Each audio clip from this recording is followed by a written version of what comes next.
Hello, everybody, and welcome back to NRL Nostradamus, where we're joined by a very special guest tonight, Ryan Hoffman. How are you, mate? Yeah, not too bad, not too bad. Happy to be on. Thanks Thanks, for mate. coming on, mate. Before we get into questions about your rugby league career, what'd you have for brekkie?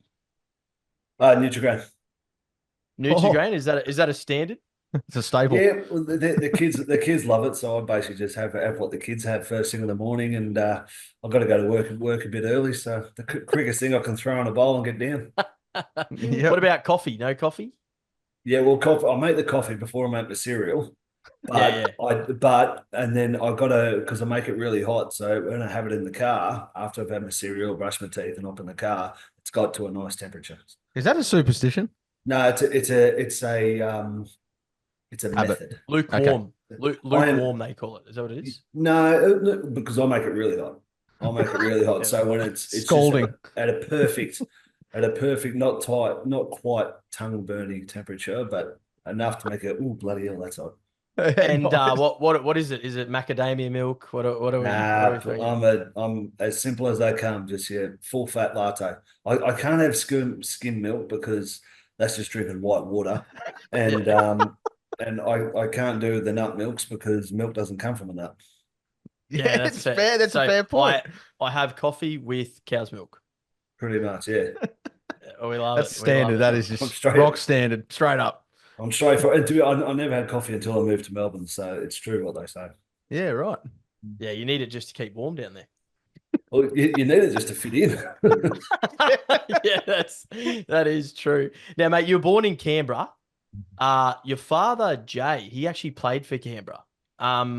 But he represented Queensland in the pre-origin era. Talk us through that. Oh, Yeah, so dad grew up on the Gold Coast.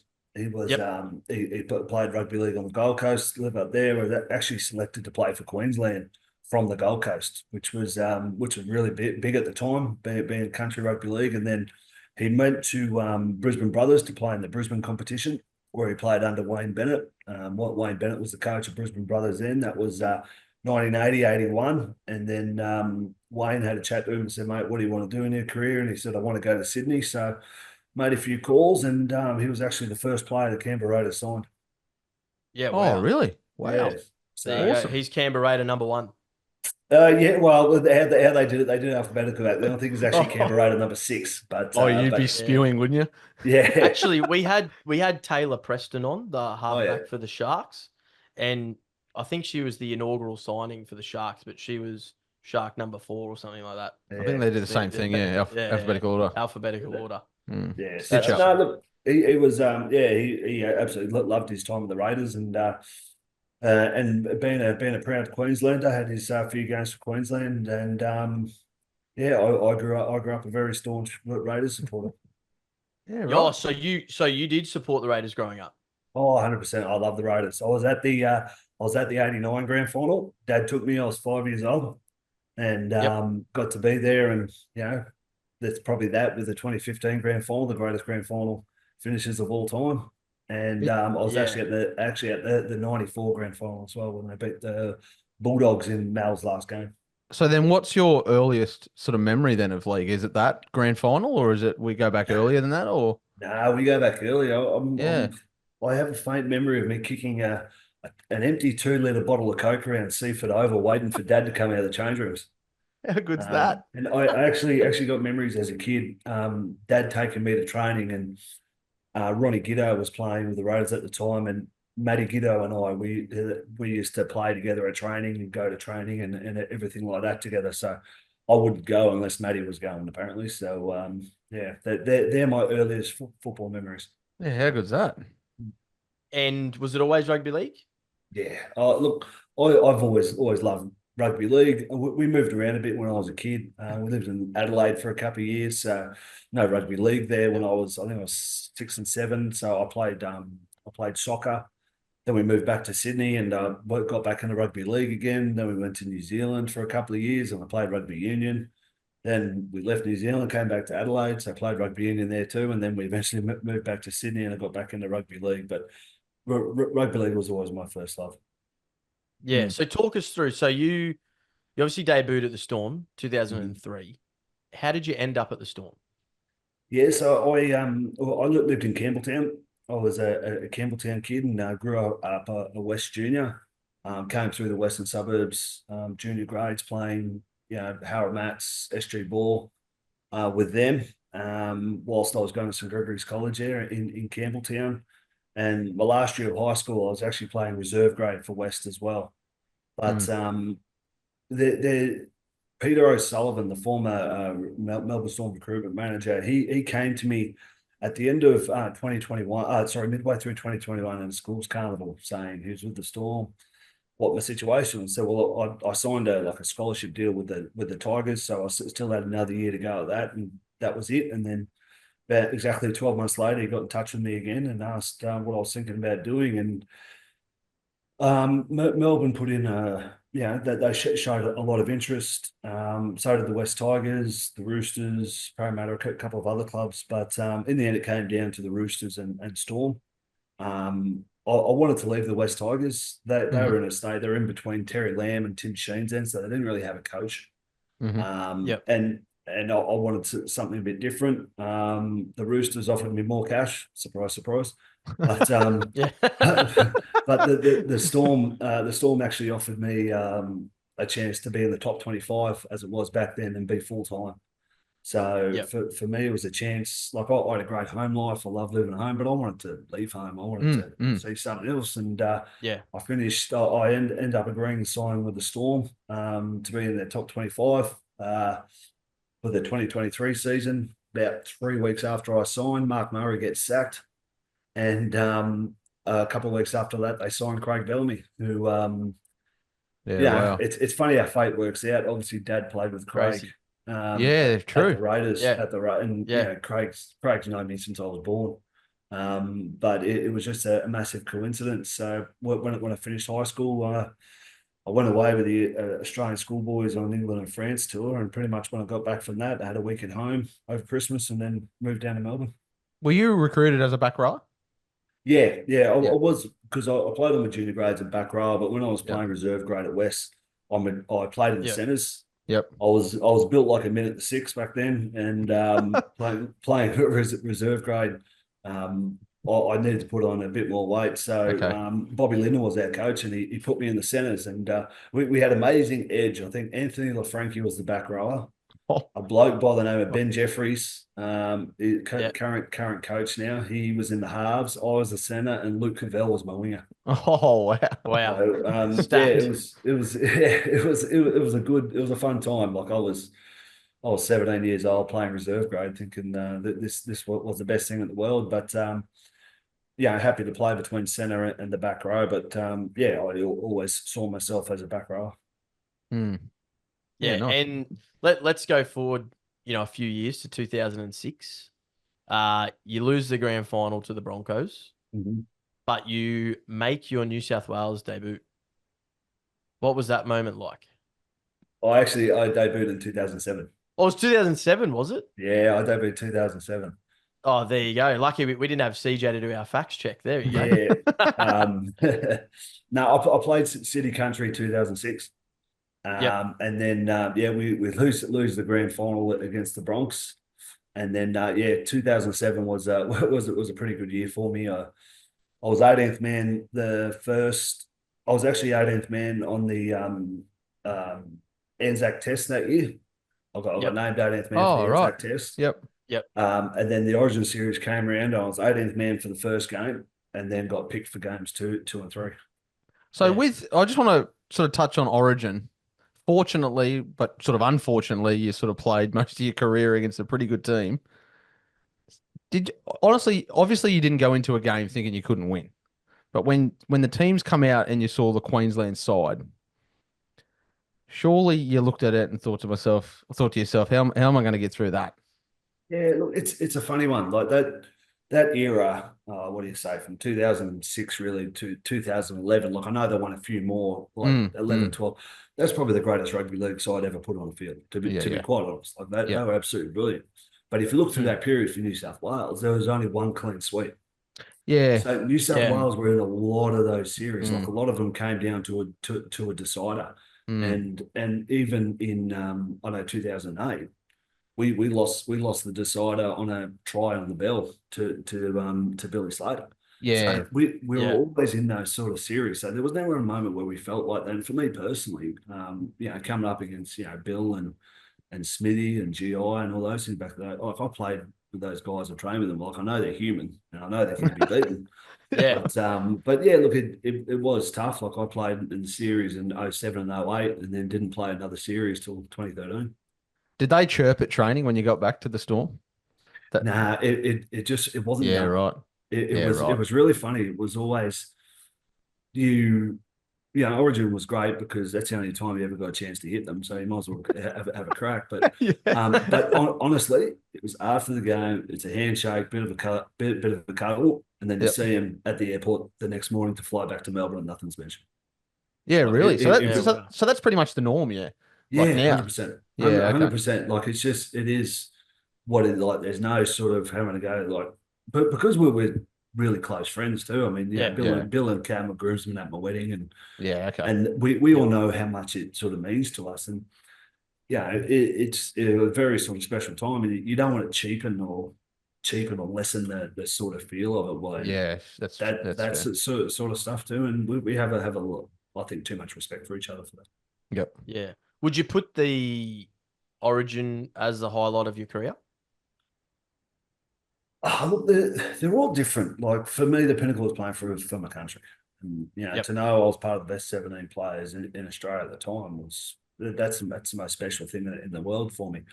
As an honour, I think it's Australia in terms of the game, and the build up and what it means. Like playing State of Origin. I mean, they've just created this massive beast where this is the pinnacle of rugby league, the game. You know what I mean? Because the quality of teams, the quality of play that gets put out on the field, that's going to be the toughest game you ever play.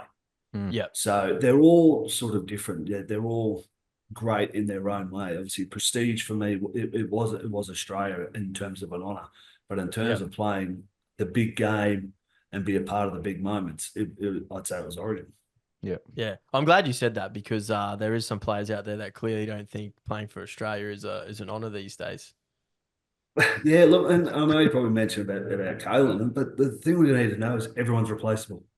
Yeah. If it doesn't play for Australia, that's fine. We'll grab someone else. Yep. There is always another player.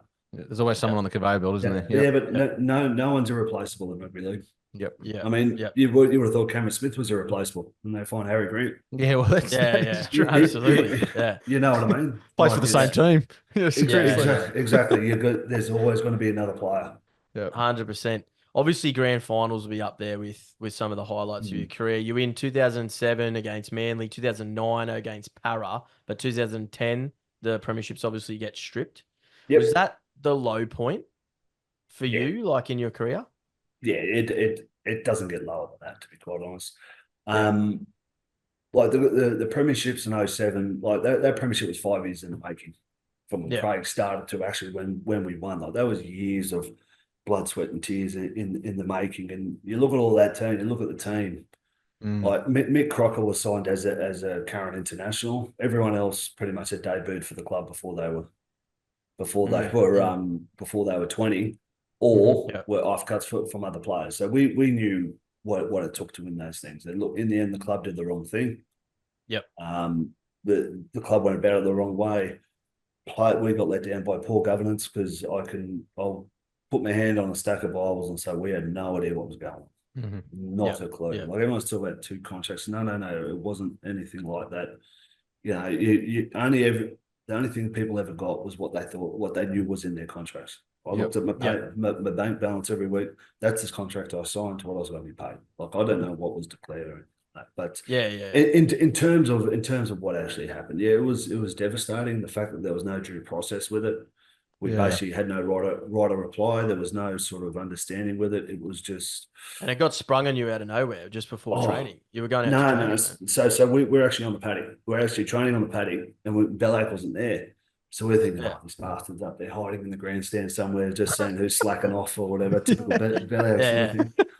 And then a heap of cameras rock up, and we thought, well, GI's been out for a couple of weeks, and GI's back this week, so maybe they want to talk about GI. Okay, yeah. And the next thing, the assistant coach will say, all right, boys, everyone go straight in the meeting room. and we're all having a laugh, and then we're sitting down and going to the meeting room, and then Bill Oake walks in, and if you just basically seen death walking in the way he was looking, he could barely get the words out, and that was it. He comes out and says, "Yep, boys, they've taken this, they've done this, they've done this. We can't play for points. Done." And we're like, "Well, what can we do?" And we go, "Nothing." How was the mindset then? Because I know there was that, obviously, the what would you call it? The sort of call to arms that you did in front of the cameras where you walked out. So what was it like playing for points or playing not for points for the rest of that season? Yeah, well, you had to find things to play for. I mean, Yeah. it was 18 games. We had to play for 18 rounds for no points. That's unbelievable. The first game was easy because for a number of reasons. The first one we're playing on Anzac Day. Yep. So you've been given an honour. Yep. You've been given a privilege to play on a certain day. So they'd honour that. Number two was two blokes were making their debuts. Gaz Widdop and Matt Duffy made their debuts that round too. So we knew we had to make that game important. And then after that, we didn't have a couple of bad road trips. We went to Townsville, and they weren't too bad. Then we went to Canberra. They were okay, but we still had to go to Brookvale. We still had to go to Para. We still had to go to Leichhardt. And I've never seen hatred and vitriol and people basically, swearing at you, spitting at you, calling you cheats right in front of your face. And what do you do? You can't do anything except keep your head up, keep playing football. And the proudest I think we got from it is that we would have finished, I think, 4th or 5th if we could have kept points in terms of wins and for and against. So, which is an amazing effort considering the emotional toll, strain like you would have had to go through on a week-to-week basis to get yourself up every game. It did. We had to find things to play for, had to find things to keep us going. And fans were a big thing, and we found, playing for points for charity, and, for how many tries we scored, we gave money to charity. So we found things to play for, but it was a tough year. Because the Storm fans they turned up, didn't they? Oh, they kept turning up every sort of home game, didn't they? And every away game. Yeah, and in a funny way, it actually brought the whole of Victoria behind us more. Yeah, right. Because you get a lot of the sporting personalities within Victoria, now Eddie Maguire and Sam Newman, all those sort of guys. They just saw it as the northern state picking on Victoria, and there's nothing Victorians and Melburnians do better is rally around their teams, and they couldn't believe the due process and blah blah blah blah blah. But in the end, we actually got a lot of support within Melbourne out of it, and it really became Victoria versus the northern states. Yeah, right. Yeah, and then you actually ended up at Wigan in 2011. Was that because of the salary cap situation, or? Well, it was a fun because I was in my first year of a 3-year contract, so I still had a contract, and Michael Maguire, and I wasn't planning on going because I didn't want to be seen to be leaving the place or whatever. So I was going to stick strong. But then Michael Maguire was coaching in Wigan. He was in his first year, and he always knew that I wanted to play in England someday. So he actually kind of touched on me and said, "Mate, I spoke to Frank Panisi, the football manager. How would you feel about coming and playing for Wigan for a year just while Melbourne sort their stuff out?" And I was like, I started to think about it. So we'll go over for a year. I was 27, still had some great years of footy ahead of me. I really thought about it, and then I thought, but I don't want to lose my chance of ever playing for Origin or for Australia again, because it had that stigma back then. You go there, you can't play Origin. So in the end, I just got married, spoke to my wife, and we just said, stuff it, let's go. And it was probably the greatest decision I ever made in my rugby league career, purely for the fact that I didn't realise how much I needed a break from the NRL. Okay, right. So after the year we had, to go over there and you're playing at new grounds every week, grounds you never played at before. It's a different experience. It's a different atmosphere. It was a brilliant experience, and I absolutely loved my year there. And not only that, we were successful. I got to play in Wembley for a Challenge Cup final. Got to live in a fantastic town like Wigan with great people, and just experience that side of it. I never saw my wife; she was always travelling off in Europe somewhere. But so she had a great time. But it was great, and it gave me the freshen up I needed to come back to the NRL and be a better player. And I really think I came back out of England a much better rugby league player. I played more Origins than I did before I left, and get games for Australia. So it was a real major point in my career. How did you compare the game over there to sort of the NRL? Yeah, it's different because the grounds are smaller. Like some grounds, if you look, because they're originally soccer grounds, they don't have room for the dead ball. So you look Yep. between the 30 and the 40, it's only 5 meters. So you Oh, do, really? Yeah. yeah. Okay. Yeah. So you do feel a bit more compressed, a bit compact, and you had the top maybe 4 or 5 teams there. They'd match it with any NRL team. There was a bit of a drop off after that, Mm-hmm. but the top 4 or 5, about it was like Wigan, Saints, Leeds, Warrington, and Hull. They were the big ones, and they'd match it with any NRL team. Yeah. Right. That's interesting to know, actually. But Yeah, it's fascinating there's insight. quality players there. There really is, and Yeah. it really doesn't have that thing anymore. The players can go over there and come back, and Well, we're seeing a lot more players come over to the yeah, NRL, aren't we? yeah, which I Off the think's back of great. that. Yeah. Yeah. Yeah, and they don't look out of place at all. No, no. I'd actually love to see a loan system. Get a loan system between the UK and Australia. I think it would work brilliantly. Because the seasons pretty much match up, don't they? In Yeah. terms of yeah. Yeah, Yeah, so that's not a bad they start a shout. bit earlier. They start a bit earlier and finish a bit Yep. later because they've got to put the Challenge Cup in there as well. Yep. But yeah, matches up very well. Yeah, that's not a bad idea, Mm. actually. Yeah, because you come back to the so the plan was always to come back to the Storm. Was that already a done deal? Yeah, sort of thing no, before you I went had an over, option or- open. I had the Yeah. option open. I was going over there for a year with an option. If I really wanted to stay, I could, or if I felt I wanted to come back. And I always knew I wanted to come back because I wasn't done in the NRL. Still had a lot more what I wanted to achieve. And we came back in 2012, and that was just a brilliant season. As I said, I reckon that's the best year of footy I ever had personally. And it was great to achieve what the club did that year, 2 years after having everything ripped away. Oh, it Yeah. must have been an amazing feeling. Like you come back, after all the dramas that have gone on with the salary cap situation to win the grand final. Mm. It just Well, like, what was that feeling like? Like deep down, like was Was it a bit of a relief? stick it up Was you to it- the NRL or? well, it's funny, because the year before they obviously got the minor premiership, Yep. Mhm. and remember Dave Gallop came down and presented it, and he couldn't get any words out because the Melbourne people were booing him. So that was a big thing. I was in England watching that. I was at Michael Maguire's place watching it, thinking, how good's that? But then we go in 2012, and I remember Craig saying throughout the whole year, we're going to get what we deserve. This year is going to be about what we deserve, and you get what you deserve when you work hard. If you're not going to work hard, okay, you're not going to get it because that's what you deserved. And the thing about Melbourne, we never don't work hard. We actually went through a period there, which is where we lost 5 games straight. I think it was between rounds 2018 to 20. Rounds 18 to 23. We lost 5 straight games. I don't remember that, but yeah, okay. Yeah, we lost 5 straight, and it was the most bizarre feeling in the world because we weren't playing badly, but we just could not get wins.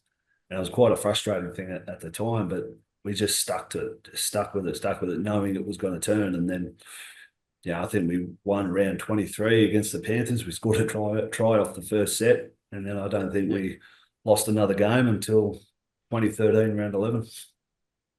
Oh, jeez.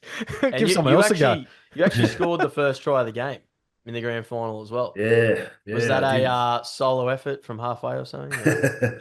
I wish. It's funny, that 2012 game, every single one of our tries came from set plays. Every single one that we just trained at nauseum throughout the week. I knew that Christian Inu was a centre. He always liked to jam the fullback because he wants to put on a big shot. So he always wanted to hammer Bill. So we knew first time we went down there, Bill was going to show himself really early at the back of the block. Yep. And then I was going to hit a bit of an outline to get on Josh Reynolds' outside shoulder. And it just worked absolute poetry. Bill showed himself. Was it a bump out, was it? Was it a bump out play, was it? Or? Yeah, just sort of skipped on the out. We call it a lead line, where instead of going the inside shoulder of the 3, you go the outside shoulder. And, Gaz Whittle put on a good pass, and Bill got jammed by Inu out the back, but at least he put it on. But it's the next try, because we kept on running that same play, me skipping on the out. We would have run it about 6 times. And then because we eventually wanted to put on the play where Bill scored, where I skipped on the out, which drew Josh Reynolds, because I've been hitting Josh Reynolds' outside shoulder the whole time. He came out and jammed me hard, and that's when Bill came through the middle off Cooper Cron's hip. Oh, yes. He just popped it up off his hip, and Bill went straight through, because I'd been running that line about 6 or 7 times at Josh's outside shoulder. and I knew that he I just bet had he would have eyes for loved me. that. Yeah, yeah. You'd have nightmares about you after that game. It's funny. He was my roomie in Origin camp the next year, and I say good day to him, hey Josh, how you going? He goes, geez, you got me last year in the GM. He said that he just wanted to talk about that play. He goes, that was a set play. You planned that? I said, yeah, we did. We planned it on you like that. And then the last try was a little crossfield kick for Justin O'Neill. And the best thing about that grand final is it's great to see your hard work and all the stuff you did throughout the week pay off in the end. Yeah, Yeah, unbelievable. 100%. Now, regarding coaching, so you said you went and played under Madge and Bellamy, both around hard work. What is there a difference between the two? Like, there's obviously differences between the two coaches, but they seem fairly similar in their philosophies. Yeah, they are. Craig's changed a lot. Craig in Okay. 2003 is a hell of a lot different to Craig in 2024. Yep. Because he had to be. Because how he spoke to the players back then isn't necessarily going to be the best way to speak to a player these days. Okay, right. Yep. Like everyone talks about, look, generation's going to be different whether you like it or not. Mhm. And Craig's greatest attribute as a coach is his ability to evolve, to take his own personal ego out of it and evolve with how the game's going and how personality's going and how players are going to ensure he's getting the best out of his players. And that's what Craig was good at. When he first came to Melbourne, Melbourne probably had a bit of a softer sort of underbelly. So Craig got rid of some players and he told the senior players, Robbie Kearns, Matt Geyer, Rodney Howe, Danny Williams, all those guys, Scott Hill, boys, I'm going to train you the hardest you've ever trained. And these guys at the end of their careers. And they bought into what Craig was about. So for me as a young 18-year-old, for Bill as an 18, Cooper, Smithy, Coops and all them, for them to come in and for us to come in and see these old guys training so hard, and as a young player, all you want to do is impress the senior guys. Yeah. So we bought into it. So we bought into it because we wanted to impress the senior players. Yeah, you want to earn their respect. So it was great to have that example of leaders that bought into Craig's philosophy. And over the years, because the leaders have been so on board with what Craig's done, Craig's hasn't had to do as much coaching in that regard because the players have led it.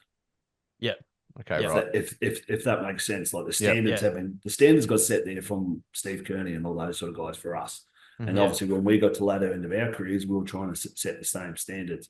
But it was always the same thing. Everyone, what's the silver bullet with Craig? I mean, there is no, it's hard work and high standards. Yep. So he's not smart. He's not smart enough to make the game complicated. So is that the Storm system? Is that it? Just hard work and high standards? Is that Hard effectively work. what it is? Hard work, high standards, and you could probably throw in consistency as well. And I know you've got generational players, clearly, right? Yeah, but those players became generational players. They weren't born as generational players. Yeah. Yeah, right. What made them so different? They're for those guys, like they worked hard. Like Bill came down in an opportunity, but he was desperate. He was hungry, and he worked as hard as ever he could. Cooper Cronk didn't really have a position, but there was a chance to be a halfback. So he worked so unbelievably hard to turn himself into a halfback. He wasn't as naturally gifted as a halfback. He turned himself into it. Cameron Smith, the reason why he made the right decision all the time is because he practiced it. He practiced it under fatigue. He worked himself into a state under fatigue. That's why those players are so great. Yeah. Yeah. And that's why Cameron played as long as what he did, because he's a footballer. He wasn't an athlete. He'd be the first person to say that. He was a footballer, not an athlete. Yeah, yeah. Like you get him in the gym, he's flat out pushing his weight. But get him on the field, he'll ragdoll anyone. Yeah, right. Yeah. He was a genuine footballer, and that's why he got to play till he was nearly 40, because his body might have slowed down, but this didn't slow down. When you're a half, or when you're a dummy half, sorry, that's what makes all the difference. But it's all the standards that got set with Craig about having high standards in what you're doing and consistent hard work. Yep. Yeah. I suppose that's why there's no surprise of this year's grand final, really, isn't it? Because Penrith seem to adopt a very similar philosophy now. Oh, 100%. But Penrith, their system they've prevailed is brilliant. Very similar to the Storm. They get about a different way. They've got their junior system and their development pathways absolutely perfected there, which is great because they realise that we have got such a great pipeline here. We need to capitalise on it, and they've done. And that's why the admiration for especially a lot of Sydney clubs with massive big nurseries as what to Mm. achieve. For Storm, it's different. It doesn't really have that nursery yet. So they get the off-cut sort of players, the players looking for an opportunity and everything like that. But they get the same result because they have the same philosophy. I mean, Ivan Cleary goes about it a different way than Craig. But it has to come down to hard work and high standards, about what you do. And they always talk about Nathan Cleary being the hardest worker at the club, and there's no surprise why his player he is. Yeah, exactly. Well, all the amazing kicks that Cooper Cronk used to do, or passes that Billy used to do. I saw them at training 500 times before they got put in the game. Yeah, right. Yeah. And you mentioned Michael Maguire earlier. I only had Madge as a head coach for a year, but that's exactly what he instilled at Wigan. That hard work and high standards, and that's why Wigan have been untouchable these last, ever since sort of Madge, because that's the legacy Madge has left on Wigan, and that's why they are the club that they are again. Yep. Well, let's hope for the Broncos. How good? Yeah, well, look, that's it. But the players got to buy into it because Michael Maguire's not a different coach than what he was at the West Tigers. Okay. He's the exact same coach. Yeah. Okay. Yeah. So he's the same coach he was at Wigan, West Tigers, New South Wales, now the Broncos. But players need to buy into it. You need to buy in. You need to understand that it's not going to come easy. Yep. Yeah. Bellyache's record of 23 straight round one wins. Yep. That doesn't just happen. The hard work that comes to that. Yeah, absolutely. Now back to your career, 2015, you go to the Warriors for 3 years. What was it like playing and living over there? You said you grew up there for a little bit. Yeah, I lived in Wellington for 2 years as a kid. So sort of it was a big change. Obviously, I never thought I'd leave Melbourne again.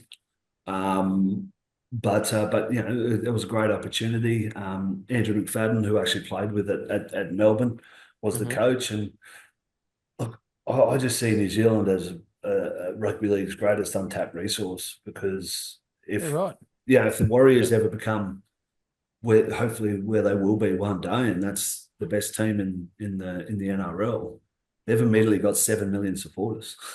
Or however many people are in New Zealand because they love the Warriors. And if the All Blacks aren't in town, it is all rugby league. Okay. Yeah, I'm a massive advocate for the expansion team being a second team in New Zealand. Well, I'd say Perth in New Zealand. Definitely. Definitely the South Island of New Zealand because there is a massive appetite for rugby league in New Zealand. And look, I went over there to the Warriors on a mandate in getting them to become that. And unfortunately, I failed. But in terms of the club itself and the people and who you were representing and what you were trying to do, I absolutely love the experience. My family loved the experience. But I did leave with a big sense of I failed a bit. Because I think it's over 50% of the players now are Polynesian. Well, which is huge, and obviously they get a lot of the Polynesian kids off the islands, off the islands of Tonga and Samoa through the private school, rugby school, schooling in New Zealand. So look, there's a production line of talented Islander footballers coming through that get put in the good systems when they go to these private schools in New Zealand. To understand it. So look, there's definitely not going to be a lack of talent. Yeah. And they should tap into that for sure. What was the travel like over there? Like, as in to and from games? Did that have a big effect or not really?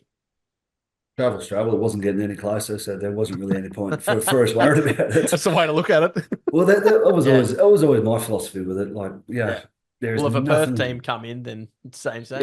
Worse. There's nothing you can do with it. I mean, we actually got taken to Perth every year. A team would have us play an away game in Perth, and that was 8 hours. That's an 8-hour flight, but they stick you up the pointy end, so it's not too bad. And sports science has changed anyway. I mean, sports science has changed. No, it was the whole team. We were proudly sponsored by Air New Zealand at the time, so they look after the Warriors. He's with the captain, mate. All right. By the end of it, I was lucky I wasn't hanging onto a rope out the back. So you went back to the Storm final year, 2018. Was that always in the pipeline? Is that where you wanted to finish your career, or was that just coincidence? Yeah, no, it was a funny one. I got told at the start of 2017 by Steve Kearney that I wasn't going to be re-signed fair enough. It's that they were signing Tohu Harris. Melbourne sort of let me know that they'd be keen to have me back, but I actually had a deal with Catalans that actually fell through. So Oh, I'd all agreed to go to Catalan, but they lost their roster. They thought they were getting a quota spot, Yep. but the quota spot that was going to be open was actually rejected by the Rugby Football League. So it got left out, and because I was only signing for 1 year, they couldn't. Yeah, they'll lose a player that they've got to sign for 3 years. oh So right. unfortunately, that deal fell through right at the end, which was disappointing because I was keen to go to the Super League, but I was very fortunate that there was still an opening to come back to Melbourne, and without saying it, I thought I had a feeling that it was going to be my last year playing rugby league, and I thought, Yep. yeah, well, why wouldn't I go back to Melbourne? Poor Melbourne, they've already said goodbye to me twice, so. Third time I was lucky. doing my Johnny Farnham for the You farewell. say you kind of had a feeling. Was that purely because the body wasn't you weren't sort of in it mentally, or was that the body, or I don't yeah, a bit that sort of way, yeah, but what made me definitely know was coming back to Melbourne Storm pre-season. yeah, right, I knew I couldn't do another one. yeah, As okay, soon as Yep. I started that pre-season, I knew in my head I could not do this again. yeah, Because the change and how they Storm, because I always thought I was pretty fit and kept myself pretty fit and Warriors pre-seasons and everything. But Melbourne's training philosophy had just changed so much in that 3 years. mm-hmm. Like I was hanging on Mm. for dear life before Christmas, I'll tell you. But Yeah, right, Yeah. and that's how you know as a footballer. It's not many seasons you got left; it's how many pre-seasons. yeah, Yeah. right, But Yeah. I found it very hard to say the words. So I actually was sort of in a bit of denial for a long time, and probably I didn't actually make the decision until like might have been June, July. Yep. But even though I knew it, just because I found it very hard to say the words. Was that just the sort of fear of what might have been next, or was that just because you just didn't want to leave the game that you sort of always played? No, I'd always I'd sorted out life after football. Like Okay, I'd right, done my university degrees, and yeah, I'd had agreement with the Storm that I'd step into an administration role when I was mm-hmm. ready to retire. But like I'd been playing this game since I was 5. It's what I loved, Yep. Yeah, and I just found it hard to say I wasn't going to do it anymore. And yeah, Yeah. I actually didn't realise until a year or two after I retired is that how much of my identity of who I thought I was wrapped up in rugby league, in football. and it took a Mm. lot. It took a hell of a lot actually to sort of extrapolate that and realise that I'm not Ryan Hoffman, NRL player. I'm Ryan Yeah. Hoffman, Yeah, yeah, yep, Yeah. Yeah. yeah, I Yeah. can get that. When you were playing, bit of lightheartedness, pre-game rituals or superstitions. Did you I have was, any? I was horrible. I I really was. was waiting for you to throw someone else under the bus, but let's go. Nah, mate, I was awful. Like I had this, like I had so many weird things that I do. Like I always have to. I'd always shave the night before a game. I'd always shave my ankles to get the strap tape the night before a game. I'd have to do my left Yep. one first, then my right. I'd always have the same thing for breakfast. I was actually worse before I went to England. Fortunately, going to England made me break a few of these things because I just had to. But I'd Yeah. always clean my boots day of the game. I'd get boot polish out, and clean my boots. Really? Yeah. Yeah, well, Even if it was hosing down rain in, you know. I'd always get my black Nothing boot weird polish. like you had to brush your teeth before you went out or something like that. No, I'd have to brush my teeth before I left home to go. I'd always have to Yeah. get there, and I'd always get a pack of chew. It had to be juicy fruit. When I first got to the game, I had to be stretched by a certain person. I had to have my jersey pulled on by a certain person. I had to get, like, I was awful. Was it a certain number of pieces of juicy fruit? There was 2. Yes, I could tell there Yeah. was And if- some and more if- to that. And what happens if any of this wasn't? So, for instance, that person was sick, you know, or whatever, couldn't put your jersey on, or Yeah, but there was times where it didn't sort of, I had to sort of change it, but I just went on with it. But then I'd always have to go. I'll go back to it the previous week. just talk me through the shaving before the game, mate. Was that to look good on camera, or was there any philosophy behind that? No, do you know who told me that? Because it stings your face when you're sweating. No, but you know who told me that? Darren Center. Remember Darren Center? Yeah. He'd always tell me shave before a game because if he ever got stitches in his face, he wouldn't be able to shave there for a while. So at least if in case he got stitches in his face, I know, I Thinking the know, worst already. I know, and I don't know why. I just Preparing had to yourself do to it. get smashed. Yeah. Well, have a go at me. I certainly did. I've had my panel beaten done, so Oh, too good. That's hilarious. What about yeah, other players? Is there anyone else? Like, is there anyone you want to throw under the bus here? yeah. Surely. Dallas Johnson. Dallas Oh. Johnson was funny. I remember the first year going to Dallas Johnson and going to do your nervous wee before the game and stand next to him. I'm at Dallas and I'm hearing something, sort of, and he's looking at the wall in front of you and just swearing at it, like being aggressive. Dale, are you talking to me? He goes, no. But he'd be like talking to him, looking at himself and saying, he wasn't even looking at himself, he's looking like a brick wall. Oh, it So in wasn't the a end, mirror. no, it wasn't a mirror, it was just a brick wall, but he's talking about it. And then I would always have to run out behind him, and he'd always have to run out behind Bill, and Bill was always behind Smithy. So, but Dallas would always, as he's going out the tunnel, he'd hit his right boot on the left wall and then his left boot on the right wall before he actually ran out the field. They should have done a HIA on him just before he went out with all that rubbish. Well, So it was like it was- a cross-legged job, like a bit of an Irish tango before he runs out. He'd always do it. But you know who the best bloke with superstition was? Matt Guy. Yeah. Because if he ever found himself getting into a habit of doing something, he'd go out of his way to break it. Like he would, if he had a great game, he would purposely do things different the next week, so he wouldn't be thinking it was a superstition. And they're the funny ones that Yeah, actually right. try and break it. Yeah. That's Oh, gold, too mate. good. That is gold. That's unreal. That's awesome. We'll put that up as a reel for sure. All right, mini quiz. You got me already on the 2006-2007 situation. So you must know your stuff. I'm expecting you to do quite well here. Okay. But some of them are a bit hard. But anyway, we'll get stuck into it. Do you know how many NRL games you've played? I have played 325. Correct. Can you break them down for Correct. club?